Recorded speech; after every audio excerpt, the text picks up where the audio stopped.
this is one of my favorite characters in television. Eddie. Eddie, Eddie, Eddie, Eddie, Eddie. I'll preach it on the mountains. Eddie. Eddie is goated. He did have one of the best moments of the entire season and made me want to go through and play Doom again. You know what's even crazier about that scene? The guitar scene?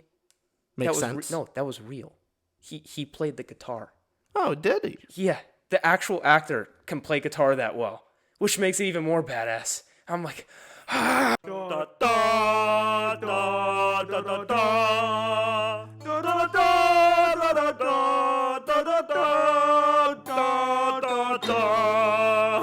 Stranger Things Season 4, baby. Season 4, Stranger Things. Whew. What a great season of television. That is how you do television. God. That is it. Honestly, the biggest positive and takeaway that I want other shows to like take from this is proper use of the medium. Like everything that streaming has promised us, hey, it's television on demand, you can binge it. It's a brand, instead of the rigid time slot, you get to watch as much television you want, whenever you want. And why be 45 minutes? Make it an hour. Make it an hour and 5. Make it 2.5 hours, maybe. Just throw one in there as a finale. Why not? Do what you like. And yeah. What a great use of time. Excellent. And want to get right into our rating of the show, and then let's talk deep, because go for it. What was your rating out of 10? And then we'll give our individual category by category. Yeah. Which is how we get our overall rating. I'll be honest, my overall score, I think, may be subject to change even after during this conversation. I actually do want to, this conversation will help formulate my opinion on some of my categories. Okay. But as of now, likewise, because we just finished the finale literally an hour or two ago. Yeah. And we rated it, and now we're going right into it. So yeah. But overall, I rated the show, Season 4, of an 8.45. 8.45. Yeah. Out of 10. I gave the show an exact 9 out of 10. Well, dang. On the dot, 9 out of 10. Excellent. And quick category by category, would you give emotional impact toward the show? I give it an 8.5. 8.9 for me. 8.9. What about characters? I gave it an 8. What about you? A 9. Okay. What about plot? 8.5. I gave it an 8. And dialogue? 8.25. I give it a 9.1. And what about cinematography? A 9. I give it a 10 out of 10. So let's get right into this. I have my first question for you. Okay. And maybe it'll take a second to think about it. I got mine on the top of my head. But from Season 4 alone, I'm not considering the entirety of Stranger Things, but in Season 4 of Stranger Things, who are your top 3 characters? Steve. Is he number 1? He's number 1. Steve is best boy. Forever I'm not going to argue with you.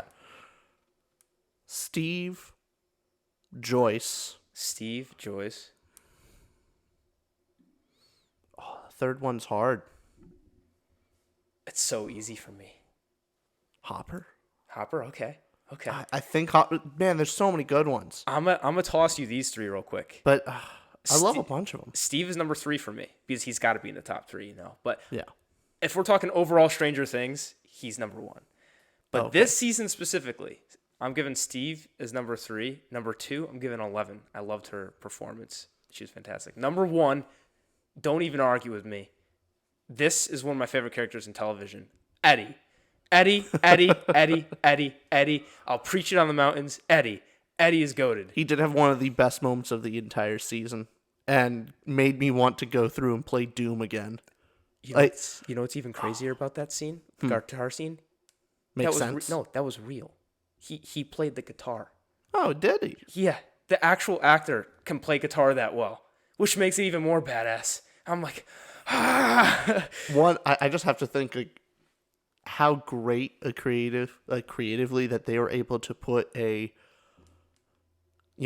heavy metal rocker playing in an alternate dimension from hell. Yes. The electric guitar on top of roof with demon bats flying toward him, that whole scenario, and it made sense. Yeah, legitimate.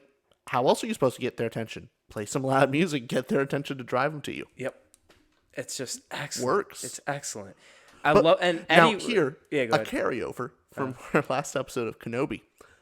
that plot point both made sense in a plot structure and logical standpoint and was also fun. So fun. It was cool and made sense. So fun. So you fun. can have both, Yes, and you it's can. awesome. Yes, you can. And Eddie was a new character, and obviously they killed him off right away at the not right away. They killed him off at the end of the show. Spoilers. Yeah, spoilers, of course. Okay, I'm just editing Austin here. Put a spoiler tag way before. It'll be there, title and everything. They'll know. All right. So Eddie is a new character introduced and dies in the very end. Emotionally got me. Man, I loved Eddie. The only grievance I had against it is Stranger Things does typically do this thing of introducing new character in that season, killing them by the end. And I thought they were going to kind of subvert that and have Max actually die, which she doesn't. So very small grievance. However, as a whole, I was emotionally affected by it. It made so much sense. I loved Eddie. And another fun fact I found out. Eddie's character filmed his this is why I love him so much. I'm going to take the podium for a second about Eddie. He deserves a moment. Let's give Eddie his moment. I liked him. Eddie, when he did his death scene, before he filmed, remember in the very first episode with Chrissy? Eddie filmed that scene with Chrissy, giving her drugs. I forget what she gave her, but on the bench, remember the park bench, that very first episode? They filmed that after his death scene. And when apparently I read this in the comment section, so maybe it's not real, but I like to believe it is real. But Eddie filmed that scene was filmed with her afterward, and the directors and whatnot loved it so much, like the chemistry there. They were so upset they killed him because he just did such a great job. In that scene alone, I'm thinking back to episode 1. Eddie is just a phenomenal actor. He sells it. I both was like, this guy's weird. I like him, but he's weird and I like him, and like you understand him and his motives make sense. He's just so cool. Yes. He was a good mix of, you think right as his first opening scene. Right, it's the reversal where the nerd, the geek, is actually the asshole, where the jock is actually the nice guy, and you think it's that reversal. And kind of true. Eddie is a little bit of a eccentric.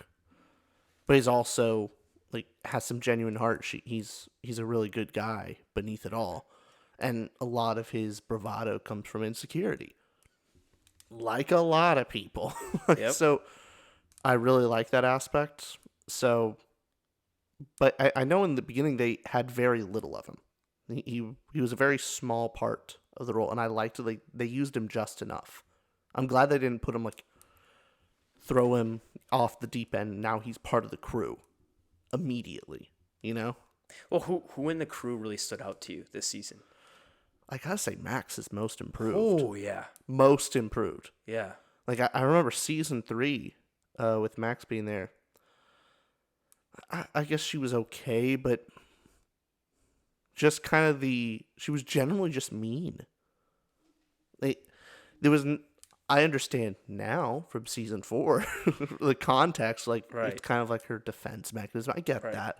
They didn't really show that too much in season 3, and the others didn't know it. She's just kind of mean to most people, and yet they accept her and they like her in the group anyway. I don't know why. I don't know. I just didn't enjoy her as much in that season.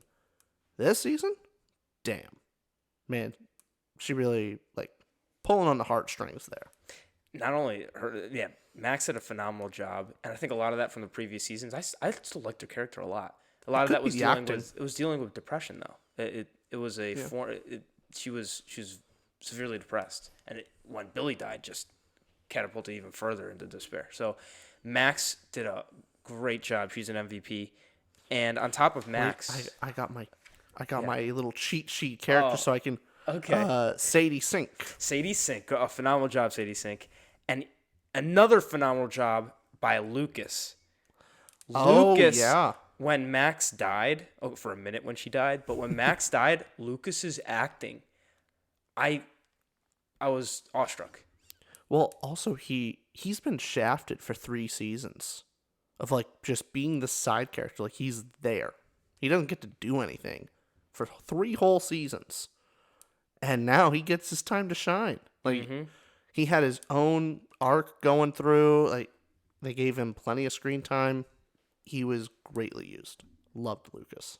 Lucas, phenomenal. And what about the other pair? Because I know you have something to say about our boys, Mike and Will. Here's the thing. In any other show, they'd been fine. They'd, like, entertaining enough. In Stranger Things, the bar's raised. And, they drew the short end of the stick. They're just not as entertaining. And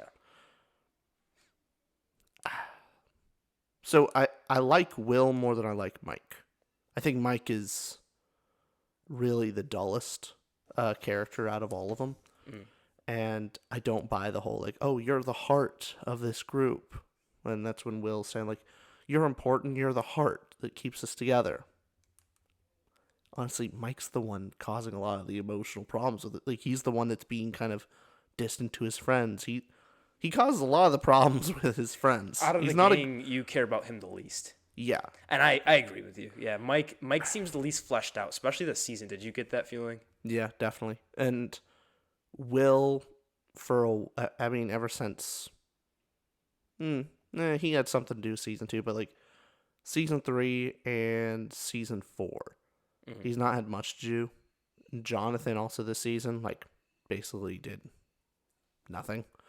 And I know from what I heard online and all, the actor Charlie Hetton, he was in a little trouble with the law or TSA because they found some cocaine or something on him, and so his work visa was in jeopardy. Luckily, he's still allowed to work, but And this is Jonathan. Jonathan, yeah. And the writers of Stranger Things didn't know if he'd be able to continue working, so they they deliberately cut his role. Honestly, I liked his sidekick buddy better than him this season. The new character that was introduced, which I can't believe it starts with an A. He's not on my cheat sheet. Unbelievable. What good is a cheat sheet when you're missing the one character? There's a lot of characters. There are. It doesn't fit on my page. What about people outside? There's so many characters. Like, how do we even go? There's Robin. There's Nancy. There's all of them did phenomenal too. I like Robin. I liked her a lot more in season 3. Season 3, I agree. She excelled in season 3. She was a highlight season 3. Season 4, I thought she was overplayed the annoying part. Like, I don't know. Sometimes her jokes didn't hit. Sometimes the quirks weren't as quirky. Sometimes because it just seemed a little bit off at times. Like, with the timing of it wasn't as fun as season 3 was. However, her scene with Nancy in the mental hospital. Oh, yeah. Great. Yeah. Oh, I loved that so much. But, yeah. What about the parents? We got obviously there's the terrible parents. Mike and Nancy's terrible parents. They just suck. Oh, God, they're the worst. But then you have the best mom in the world. Oh, Joyce! Oh, I just want a whole show with Joyce and Harper. That's all I need. Just Hopper and Joyce. That's all you need. What do you think about? So we can go back in the characters later if you want, but I don't want to stay on there for too long. Yeah, they're all good. But when we're coming into the plot, the crux of the story. Well, I thought the plot was great, but compared to everything else, there were some nitpicky parts about it. But what do you think were the best parts of the plot and the worst? I was most impressed with the plot in the beginning, like the first 5 episodes, ish, mainly up to 1 through 4. And I was so impressed because it was just didn't waste a single moment. And there were several scenes where I was just really impressed with how they have an hour and 20 minutes, and yet they cut so much of, like, the repetitiveness. So one of the better examples that I just noted and I really liked was when Lucas realized that, the basketball nerds are, insane. They're going to be hunting my friends. And he comes across the gang and going, we have bigger problems. And, like, you think, they're going to do an explanation. There's going to be a whole scene where they're going to catch up and tell Lucas. No. They do a creative cutaway to, like, 11 or something because we don't need to see that. We know, the audience knows what happens, so of course they update Lucas. And we don't need to see Lucas, like, learn this or, like, struggle with it. He's already been through all this. He believes them. So efficient time cutting was just wonderful. And They do. It's so clean. Even the smallest scene in the world. I doubt people even remember or focus on this.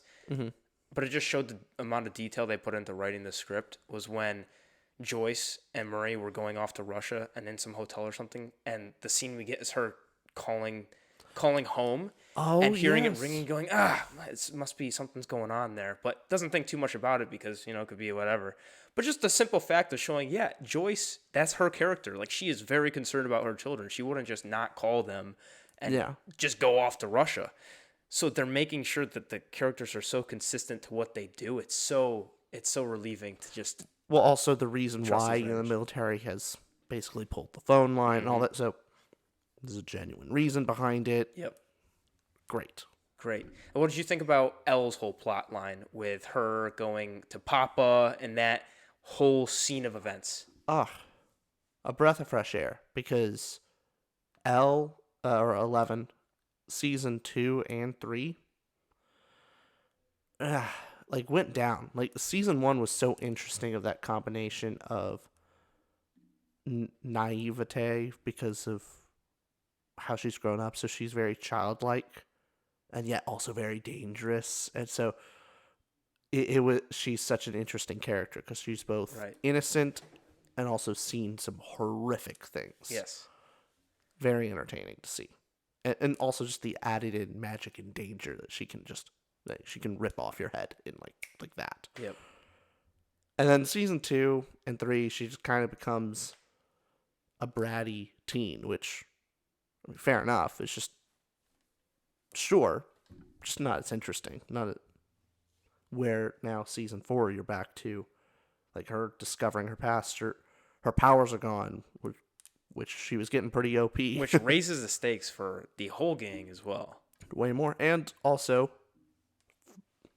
her power is telepathy and mental, like, you know, reading minds, all that. It makes sense her powers can go away because she loses her memories or forcefully forgets it. Like, I can buy that. Right. I can buy that. That makes sense. So, I can't believe we didn't mention. We should mention the villain of the story, Vecna. Just real quick, we gotta give a quick few seconds on Vecna and what you think about the whole tying in from season 1 up to this point. If you hear some stuff in the background, it's right now the 4th of July, and so some people are lighting off fireworks. Yeah, I think we got some people on our street just going ham. Love it. Yeah. Vecna. All right. I like Vecna well enough. I was just teensy bit disappointed. This bit. Just a little bit disappointed. Okay. Like, I got used to seeing like the basketball jock guy, where I really liked him as a villain because he made sense. Like, of course he would think that, Eddie killed his girlfriend. Duh. Everyone would think that in his scenario. Is his name on your cheat sheet over there? There's so many characters. I got the main ones. Is he on there? How about you check? I think it's Jason. If I'm no, I don't. Well, I think it's Jason. If you're you have a computer, you get a lot. I'm not doing it. I'm stubborn. It's Jason. I got a page. I don't have enough room. If it's not Jason, I'm sorry. I'll be honest. I probably could have cut the pictures and just had the names, and that would have been better. That probably would have saved. I've also would have probably saved. Yep. Lots of ink. You know what? I bought the ink. I'm gonna use it. That was my mentality. So Vecna. A little disappointed because with Jason, he was a very interesting villain and like understandable. I understood where he's coming from and very compelling. Vecna was just kind of a weird kid and just nutty and insane. I'll push back on one thing. Let me push back on one thing there. I get what you're saying, kind of just a crazy screw humans take over. The only pushback I have on that is the episode 7, I believe it was, where everything connected together. Mm-hmm. It connected dots I didn't know needed to be connected. Yeah. It just it made everything make sense, and having Vecna be like 11, part of the magic system that we already know, so it doesn't stretch your belief. Like, it makes sense completely in the world building that they've made, that this would be the villain and it's been built up. Now, it hasn't been built up since season 1 because obviously I don't think they had this in Yeah, mind no, they did way back then. But they did a great job with what they had of not going against what Is it they've kind of already like created. a James Bond, Blofeld kind of thing? Like, oh, he was actually the villain the entire time. A little bit of that, but I think done pretty well in Stranger Things' case. And the whole Upside Down, right? It's this very mystical, mysterious thing. A comparison I want to make real quick. Mm-hmm. Game of Thrones. Of course. The White Walkers. What's going on? We get nothing answered. There's all these symbols of like there's spirals and like, oh, there's this mystery.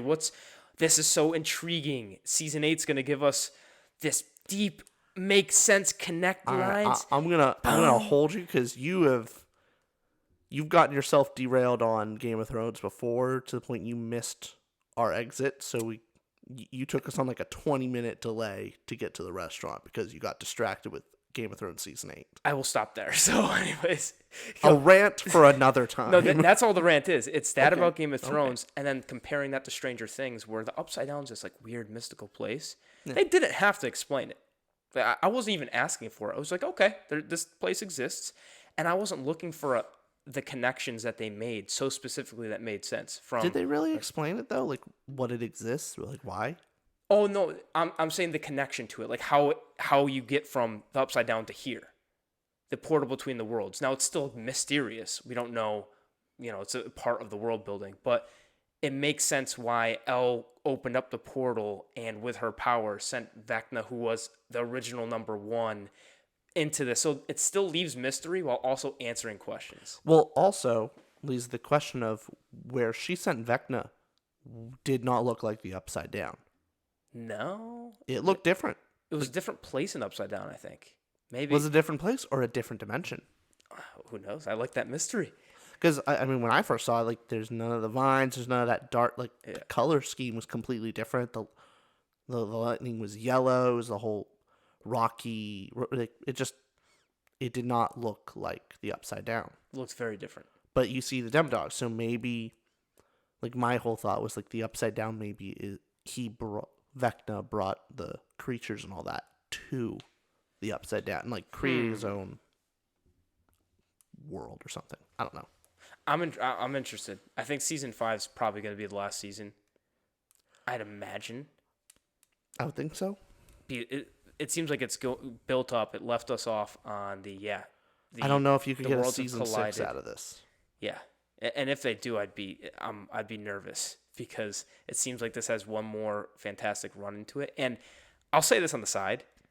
They just announced that the new season won't release until 2024. So at least a year and a half, 2 years. I don't mind that.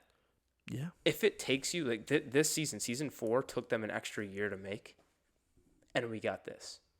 Take the time you need to make this high quality stuff. Awesome. Love it.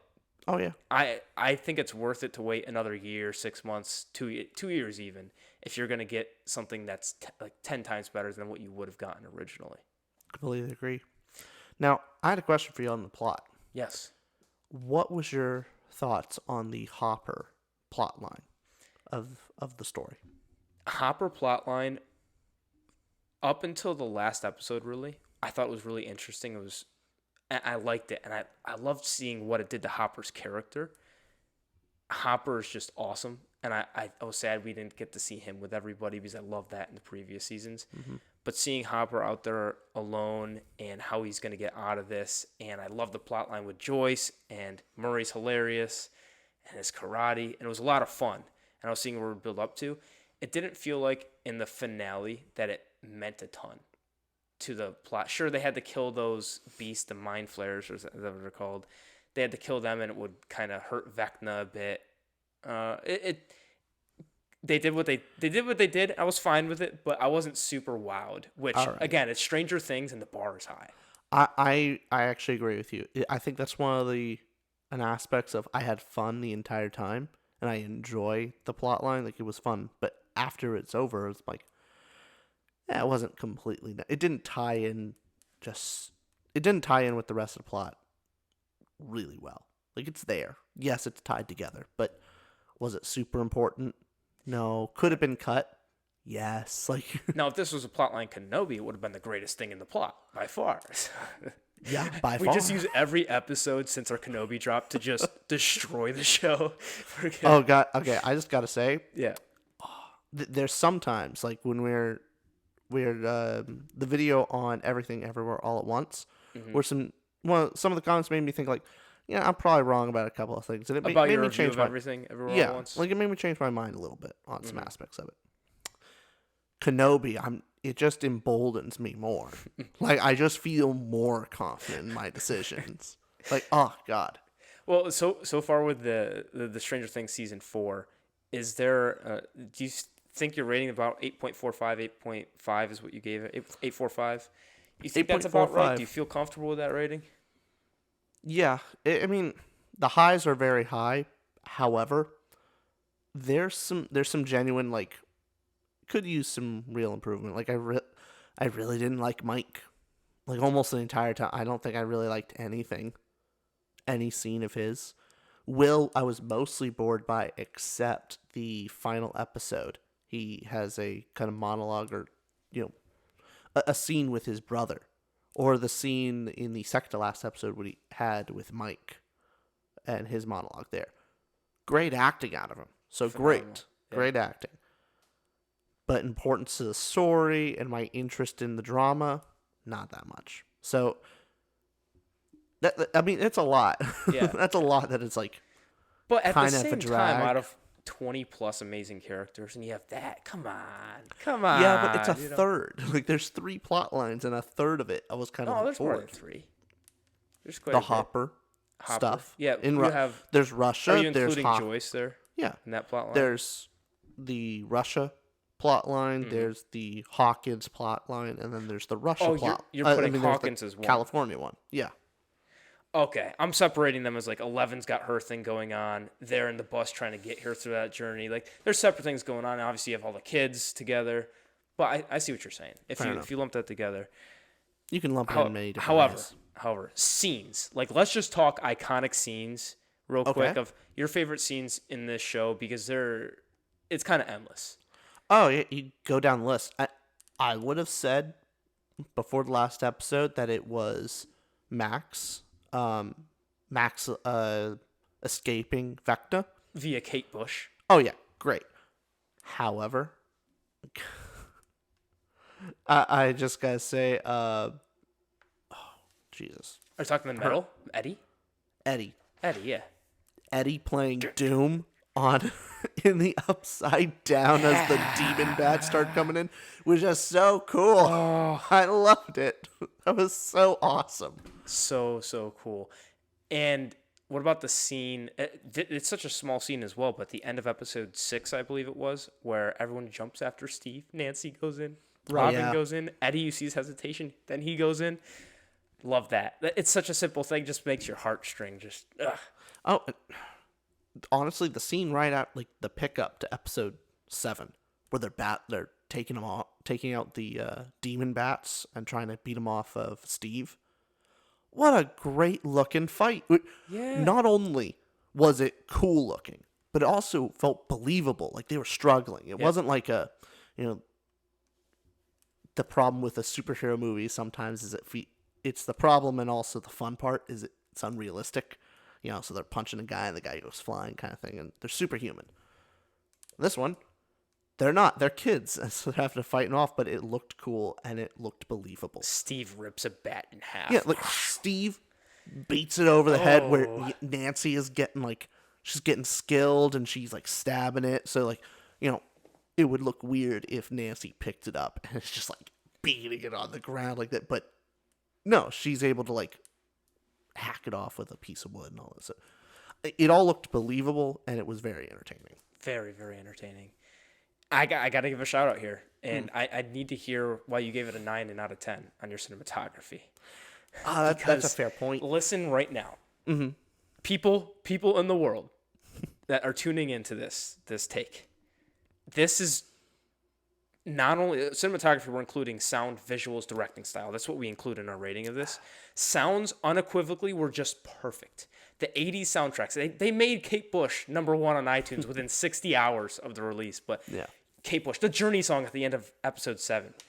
The small things. Every transition scene was just, I would sit there between transition scenes and just say to you during it, that's so cool. Like, that's every transition scene, the focus, even the quick pacing of, they were Robin and Steve. They were going to get stuff at the beginning of an episode. Just the quick camera motions and the adrenaline it brought you, combined with the music. I was just so happy, and I would be nitpicking if I gave it less than a 10. I couldn't say like, oh, maybe 9.5. No, I just loved it. I was sitting there like, give me that. They spent $30 million per episode.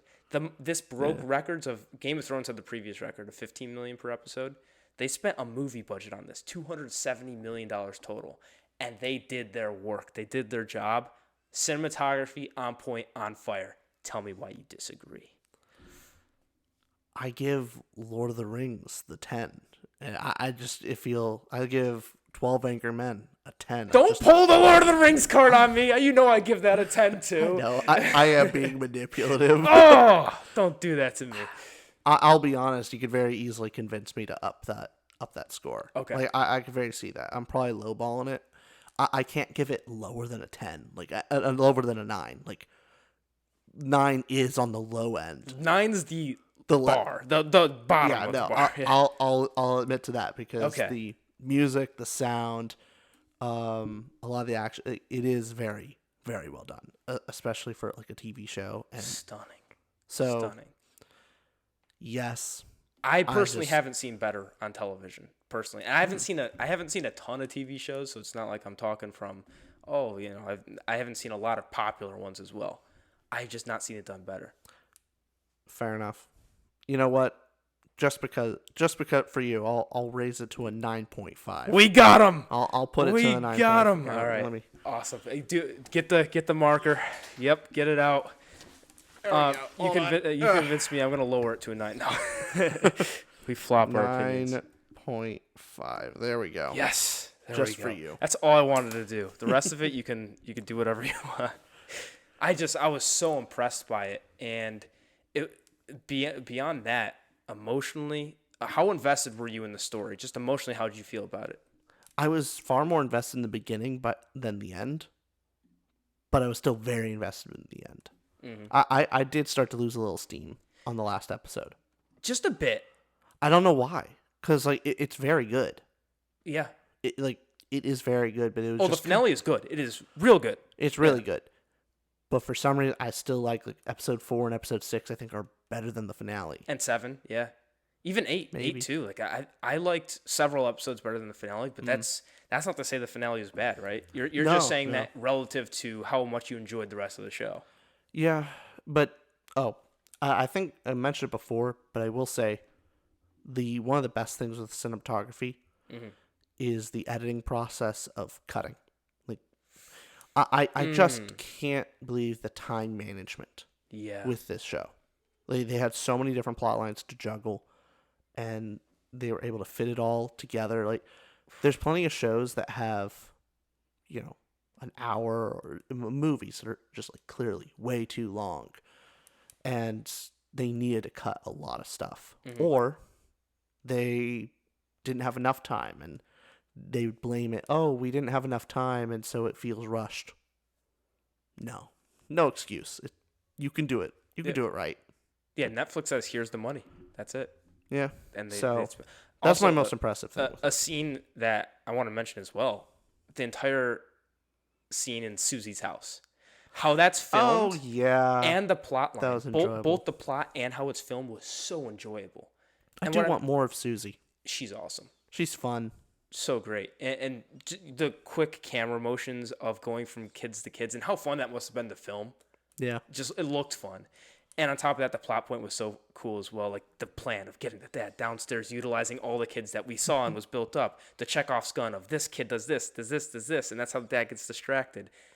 It's so satisfying. It was a cute little part that it also makes you feel like they're an actual family, rather than just like you first kind of look at it, oh, this is just chaos and like just there's not much unity here, and like the sister's a little mean to SUZIE, kinda, and then you see like her whole family kind of comes together to help SUZIE for this execute this plan.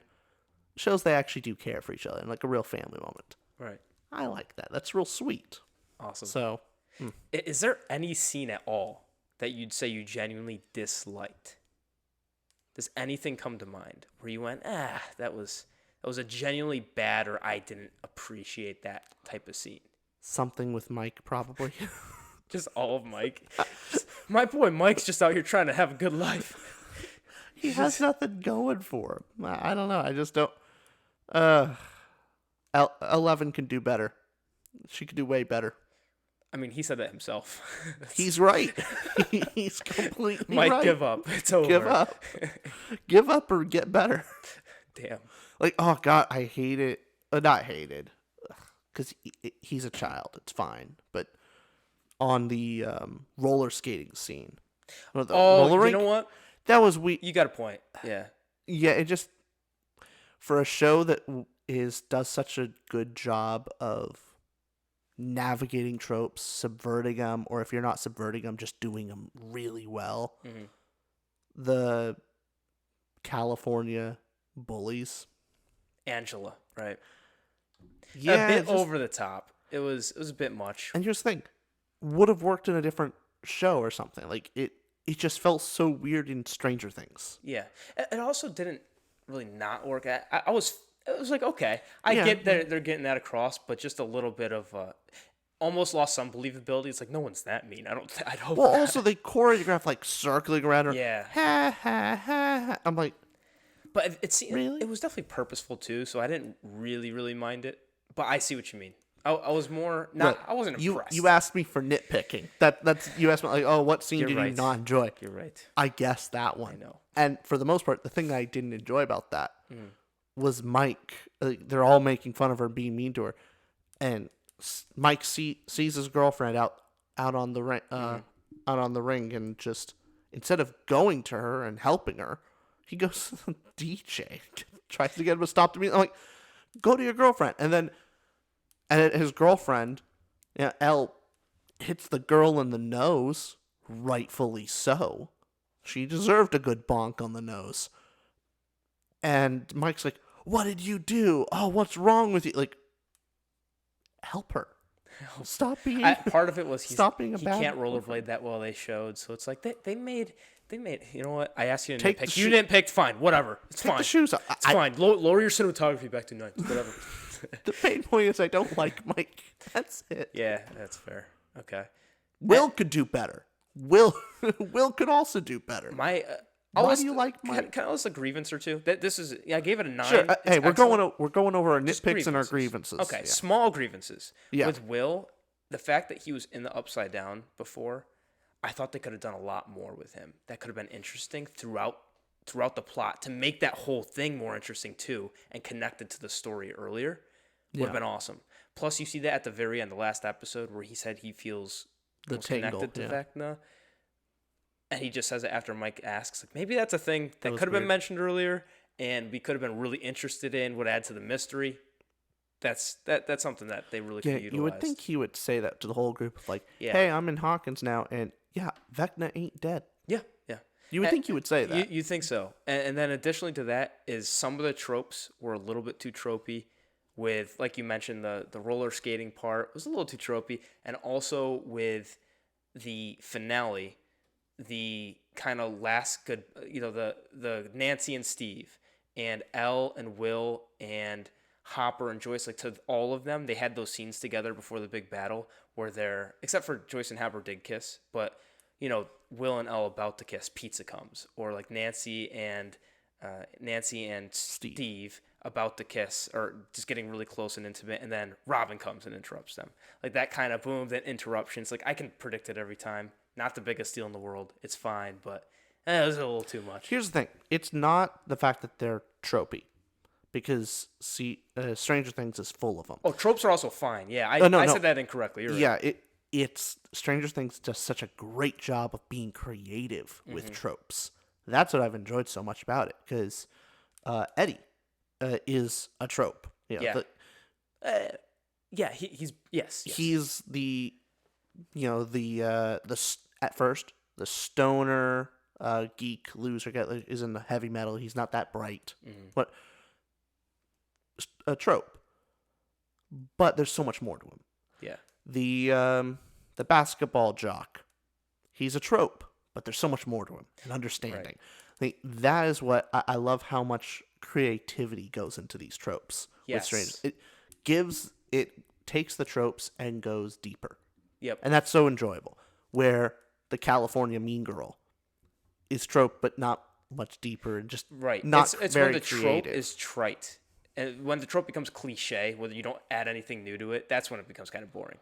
And cliche, and like you've seen that 1,000 times. Be So. extra fair. That is such a nitpick for the show. It is. Yeah, it's an excellent show. If that's our criticism, that just goes to show, like, watch Stranger Things. It's a must watch. You got to see it. Absolutely. Is there anything else you wanted to add about the show? Because we can't even do it justice in a 40-minute whatever podcast. I'm trying to think. That, honestly, in almost every single category here, I just kind of have stuff for, like, emotional impact. I didn't care too much for Mike. Characters. All others did great. Except for Mike. Plot. Yeah, I liked all the plot lines except for Mike's. Dialogues. Most stuff with Mike didn't work well. That's genius. I just didn't like Mike. They cut him from the show. It's perfect. I will say with dialogue, I gave dialogue a 9 out of 10, not because they said anything revolutionary in a quotable line. There were some really good lines, but mainly just the performances. The performances were incredible. They also just felt so in line with the character. Yes. And talk about Elle. Give her her props because she acted phenomenally. Would you agree? Oh, fantastic. Yeah.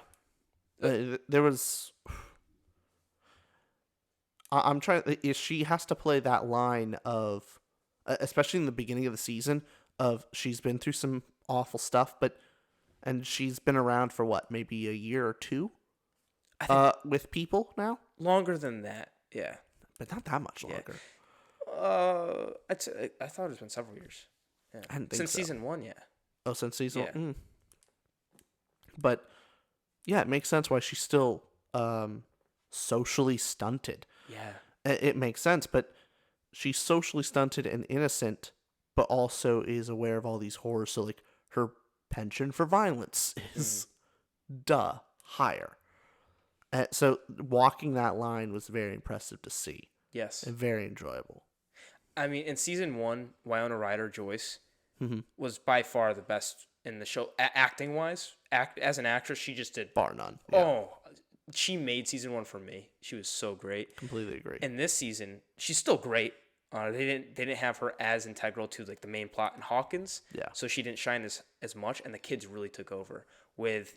Lucas, again, so much props to Lucas. That dialogue alone, I felt everything he said.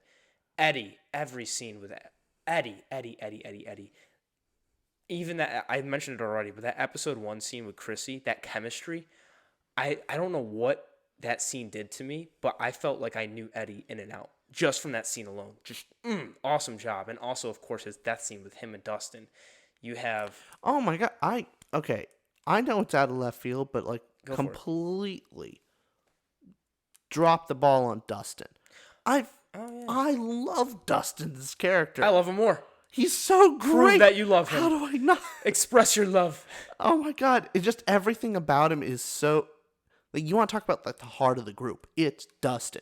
He's smart. He's funny. He's an awkward kid, but like he has stuff going for him. Most importantly, he's not Mike. He's not Mike. He actually is kind to his girlfriend. He has a functioning long distance relationship. It's all, things are going smooth as gravy for him, and I like it. SUZIE deserves him, and he deserves SUZIE. Yeah, it's good. They deserve each other. Oh yeah, no, and he just has this confidence about him, which is deserved. I like that. How from season 1 to now, like it's like, why won't you guys listen to me? I'm always right. Oh, the whole compass scene.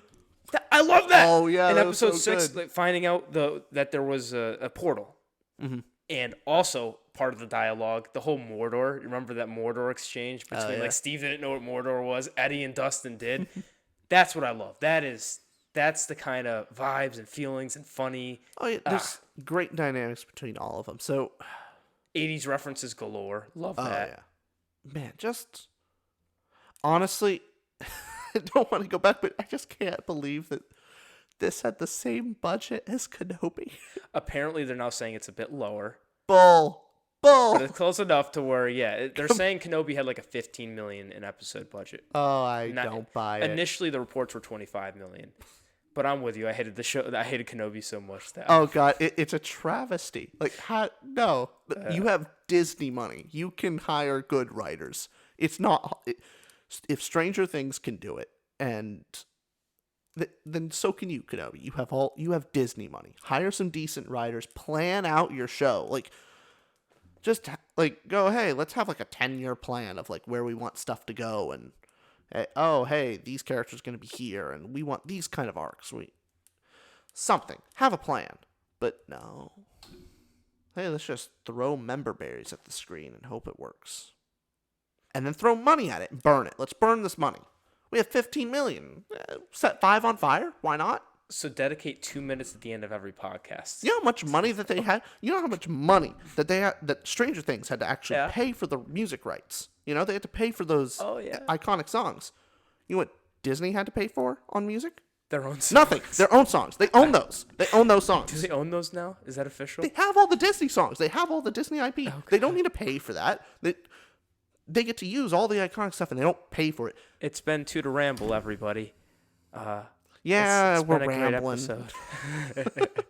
Stranger Things season 4. Go watch it. Let us know what you think down in the comments. Yes, absolutely. And, let us know how wrong you are if you dislike Stranger Things. You can't dislike the show. It's fantastic. To be fair, some people say that it's impossible to dislike Kenobi. So can we not? Oh, I just want to stir the pot. I just love stirring it. I feed off their hate. All right, everybody. Bye, everyone.